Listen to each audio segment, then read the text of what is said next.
Hello friends, welcome back to my channel पुण्य व्रत कथाएं। आज हम माघ मास का 26वां अध्याय सुनेंगे। इस अध्याय में केरल के एक ब्राह्मण की कथा है।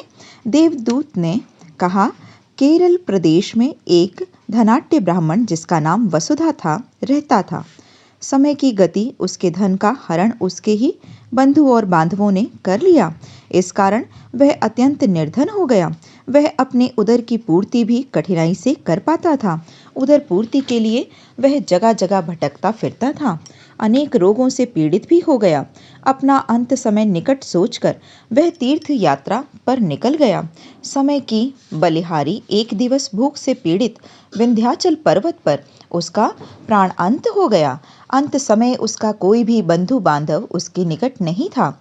उसकी अंत्येष्टि भी विधि पूर्वक नहीं हो सकी और मृत्यु के पश्चात वह प्रेत योनि को प्राप्त हुआ।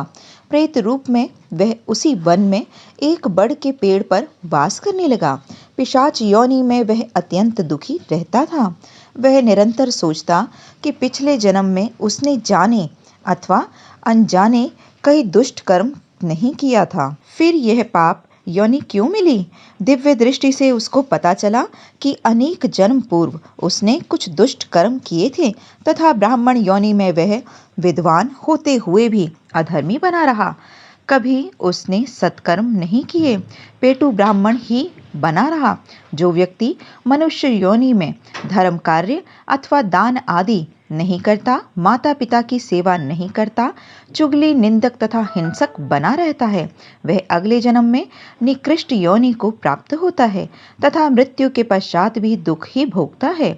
एक दिवस विंध्याचल पर्वत पर वापस जाते समय उस प्रेत ने एक ब्राह्मण का गागर भरे जल की कंधे पर ले जाते देखा।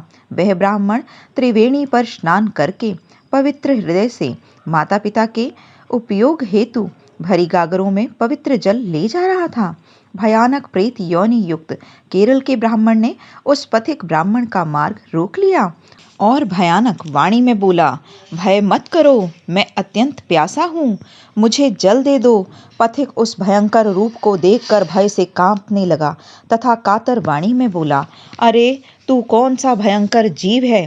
तेरी प्रवृत्ति भयानक है, परंतु तू दुर्बल, पतला तथा परेशान भी दिखाई देता है। प्रेत ने कहा, हे धर्मात्मा, मैं पिछली योनि में उत्तम कुल का ब्राह्मण था। मैंने ब्राह्मण होते हुए भी दान धर्म यज्ञ तप नहीं किया, कभी रात्रि में जागरण करके ईश्वर वंदना नहीं की, कभी पितरों का तर्पण व श्राद्ध भी नहीं किया। अतः मैं अपने ही बांधवों द्वारा सताया गया तथा निकृष्ट प्रेत योनि को प्राप्त हुआ।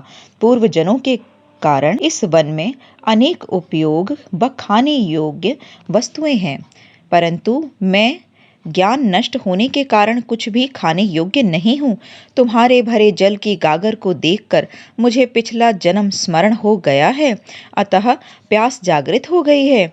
वैसे मैं प्रेत योनि में केवल वायु पीकर सर्पों की तरह जीवित हूँ। हे ब्राह्मण, आपको देखकर मुझे स्मरण होने लगा है कि आप विष्णु भक्त हो।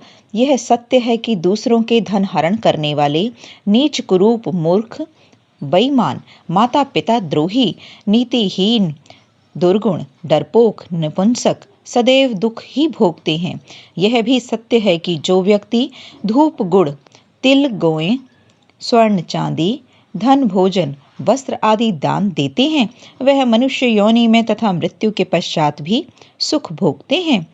मुझे सारस के वचन याद आ रहे हैं, जो अत्यंत धर्मात्मा था तथा ब्रह्म कृपा स्वरूप इस जवातिना नदी तट पर विचरण करते समय संयोगवश उसका मेरे से मिलाप हो गया था। उसके वचन अत्यंत मधुर और कर्ण प्रिय थे, जो मुझको आज भी याद हैं। बोलो लक्ष्मी नारायण भगवान की जय।